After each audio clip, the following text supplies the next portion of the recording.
پٹری اور پہیے، ساجد رشید۔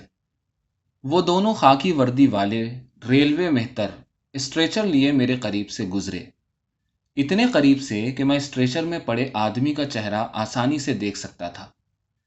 اسٹریچر پر پڑے آدمی کا چہرہ دیکھ کر مجھے ایسا لگا جیسے میں نے اپنی ہی لاش دیکھ لی ہو۔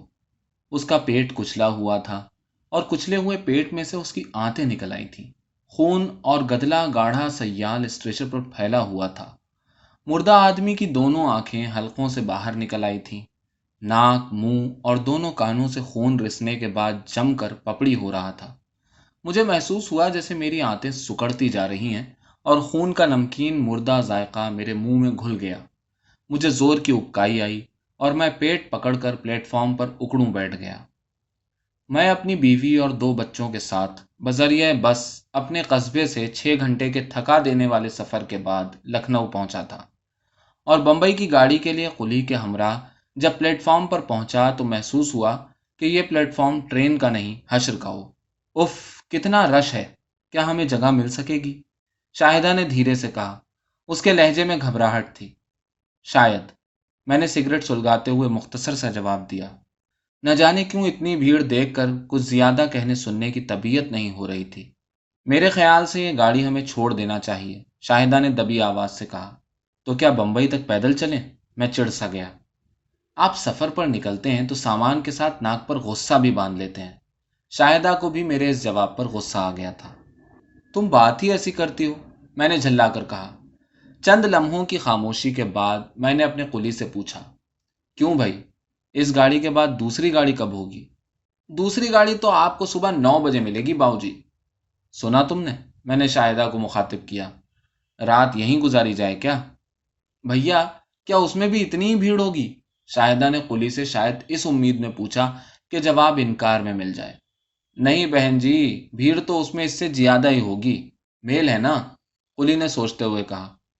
اب کیا خیال ہے، تیسری گاڑی سے چلا جائے؟ مجھ پر پھر جھلاہٹ سوار ہونے لگی۔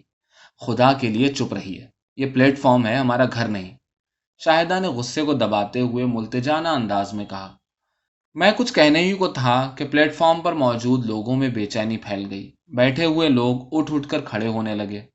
تیار ہو جائیے باؤجی، گاڑی آ رہی ہے، اتنا کہہ کر قلی نے ہولڈال اٹھا کر سر پر رکھا اور دائیں ہاتھ میں اٹیچی اٹھا کر مستعد ہو گیا۔ میں نے بچی کو گود میں اٹھا لیا اور شاہدہ نے مننے کو لاد لیا۔ ہاتھی کی طرح قوی الجثہ انجن لوہے کی چکنی پٹریوں پر دھواں اگلتا، پھنکارے مارتا، پلیٹ فارم کے آخری سرے تک پھسلتا چلا گیا۔ انجن کے رکتے ہی لوگ ڈبوں کی طرف لپکے اور پلیٹ فارم پر شور مچ گیا۔ میں بھی اپنے قلی کی رہنمائی میں بچی کو گود میں لیے ایک کے بعد دوسرا، دوسرے کے بعد تیسرا اور تیسرے کے بعد چوتھا ڈبہ دیکھنے لگا۔ اس طرح میں نے کئی ڈبے دیکھ ڈالے، مگر مایوسی ہاتھ آئی۔ لوگ ڈبوں میں ٹھسا ٹھس بھرے ہوئے تھے۔ 1/4 ڈبوں کی تو کھڑکیاں دروازے بند تھے۔ ہمارا قلی ہر ڈبے کی کھڑکی پر مکے مارتا، مگر لوگ جیسے کانوں میں انگلیاں ٹھونسے بیٹھے تھے۔ ایک ڈبے کی کھڑکی کسی آدمی نے پان کی پیک تھوکنے کے لیے کھولی اور بہت سارے لوگ کھڑکی پر ٹوٹ پڑے۔ 2 تو کھڑکی سے ہی پھنس پھنسا کر اندر کود گئے۔ اب میری ہمت جواب دے گئی۔ جانے دو بھائی، مشکل ہے، میں نے قلی سے کہا۔ نہیں باؤجی، مشکل کیسے ہے، سب ٹھیک ہو جائے گا، اتنا کہہ کر وہ ایک ڈبے کی طرف لپکا۔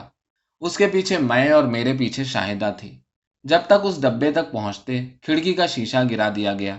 میں جھلانے لگا تھا اور دل ہی دل میں سینٹرل ریلوے کو کوسنے لگا تھا، جس نے 2 برس پہلے میل میں زائد ڈبے لگانے کا وعدہ کیا تھا، مگر وہ وعدہ ابھی تک فائلوں میں لال فیتے سے بندھا پڑا تھا۔ شیشہ بند کھڑکی سے جھانک کر میں نے اندر ڈبے میں دیکھا تو لوگ کھڑکی کی طرف سے منہ پھیرے بیٹھے نظر آئے۔ قلی نے شیشہ تھپ تھپایا، مگر کسی نے بھی کھڑکی کی طرف دیکھنے کی حماقت نہیں کی۔ مجھے لگا جیسے سارا اخلاق یہ لوگ گھول کر پی گئے ہیں اور اپنی کھال کو سخت کر لیا ہے۔ اب کے ذرا زور سے شیشہ پیٹا۔ ایک دیہاتی عورت نے میری طرف دیکھا۔ میں نے اپنی آنکھوں میں ساری تکلیف کو سمیٹنے کی کوشش کرتے ہوئے گود میں سہمی بچی کو دکھلا کر چیخا، دیکھو بہن، ہمارے ساتھ بچے ہیں، پلیز۔ میرا انداز بھیک مانگنے جیسا تھا۔ شاہدہ بھی مجھ سے لگ کر کھڑی ہو گئی۔ دیہاتی عورت نے اپنے ساتھ بیٹھے مرد سے کچھ کہا۔